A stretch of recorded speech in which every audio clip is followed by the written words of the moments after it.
I was lucky to find a few figures at Target here on, what is today? March 18th. So a little bit early. And so I thought I'd go through these one by one so you see these in individual reviews. But we'll take a look at all four of these figures as we go in the next few days. So when I found these figures at Target, this was the first one I found, was Belloq and Ceremonial robes. So I was super excited. It was interesting because I found four figures. I didn't find Indiana Jones. I guess somebody grabbed those or something because I found duplicates of a lot of them, but not Indy. So let's go ahead and take a look at Belloq. Now, this is one of the rarest cards in the vintage collection because it was a mail-in figure. So they didn't necessarily give this so that there's not a lot of these out there. So it's pretty cool to actually have this card in my collection now. My original, which I'll look at here in a minute, actually has, I got it in the mailer. Like somebody sent it to me. I think I paid $10 for it back in the 90s. Brand new in a mailer. Like I opened it up myself. So mine's a pretty pristine condition one. So we'll open him up and take a look and compare. So here's our Belloq, and even before I start to compare him to the original, I noticed several differences right away. Number one, the gems on his breastplate seem to be very faded or light in colored. And I mean, I can look quickly at my original. No, the original doesn't have all the different colors, it looks like, but they are a little darker. And the robe is a very, how do I put it, soft, less thick robe. The original is a much thicker, much,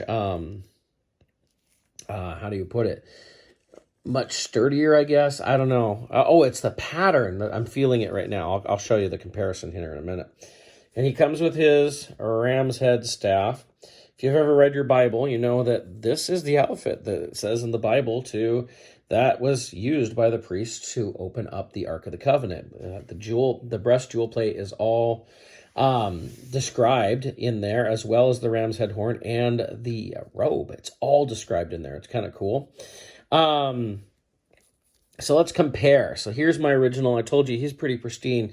And right away, the biggest difference I'm noticing is the dots on the robe.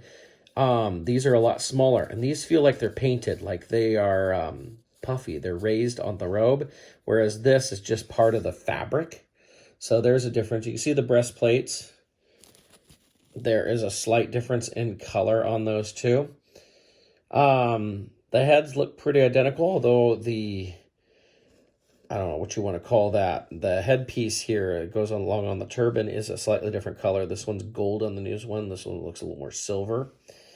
Looking at the back of the figures, the original has a much smaller belt, whereas the new one has a thicker belt there.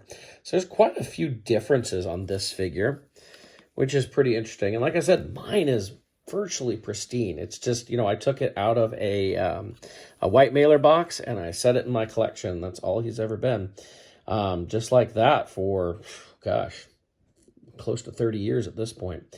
But it is pretty cool to get this figure and have that amazing card then that we never saw. But I'm loving this. I'm loving these Indiana Jones retro figures. I'm looking forward to getting my Indiana Jones finally. Plus, I'm looking forward to those new ones, the Temple of Doom and Last Crusade figures that they've announced. I think those are going to be super fun. I love it when Hasbro does retro figures that were never made. Like I've loved the Mandalorian, Book of Boba Fett, and Obi-Wan Kenobi stuff that they've done retro, because those are fantastic. And so I'm looking forward to them recreating in retro Indiana Jones style for Temple of Doom and Last Crusade figures that we've got coming. So I hope you enjoyed my look, these first four figures. As soon as I get Indiana Jones, I will do a review up on him and compare him to my original. Thanks a lot.